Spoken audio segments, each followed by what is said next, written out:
ડભોઈ ખાનપુર નજીક વિદેશી દારૂ સાથે એક ઝડપાયો, એક ફરાર. ડભોઈ ખાનપુર નજીકથી ઓપરેશન પરાક્રમ અંતર્ગત વડોદરા ગ્રામે લોકલ ક્રાઇમ બ્રાન્ચ પોલીસે સ્વિફ્ટ ગાડીમાં લઈ જવાતો ₹2,90,90,90નો વિદેશી દારૂનો જથ્થો સાથે એક ઇસમને ધરપકડ કરી છે અને એની સાથે એક ઇસમને વોન્ટેડ જાહેર કરી કાર્યવાહી હાથ ધરી છે. ડભોઈ વિસ્તારમાંથી કાયાવરોહણ થઈ વડોદરા તરફ અંતરિયાળ રસ્તાઓનો ઉપયોગ કરીને એક સફેદ રંગની મારુતિ કાર દારૂ ભરીને જતી હોવાની પાકી બાતમી વડોદરા લોકલ ક્રાઇમ બ્રાન્ચ પોલીસના જવાનોને થઈ હતી. વડોદરા ગ્રામ્ય પોલીસના વડાની સૂચના અન્વયે ઓપરેશન પરાક્રમ અંતર્ગત ડભોઈના ખાનપુરા નજીક ભૂપતભાઈ, વિજયભાઈ, કનુભાઈ, મેહુલસિંહ મોજમાં રહી સફેદ રંગની કાર આવતા તેનો ચાલક પોલીસને જોઈને કારમાંથી ઉતરીને ભાગી છૂટ્યો હતો. જ્યારે કારમાં સાઈડમાં બેસેલ યુવક જેમનું નામ દિનેશ તેલિયાભાઈ ભીલ તેઓ ઝડપાઈ ગયા હતા.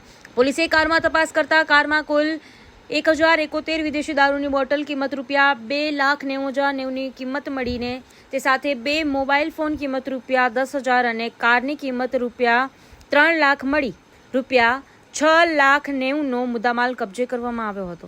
છૂટેલા આરોપી નામે અરવિંદભાઈ કમસિંગભાઈ ભીલને શોધી કાઢવા ચક્રો ગતિમાન કર્યા છે. પોલીસે હાલ એક આરોપીની ધરપકડ કરી એકને વોન્ટેડ જાહેર કરી કાર્યવાહી હાથ ધરી છે.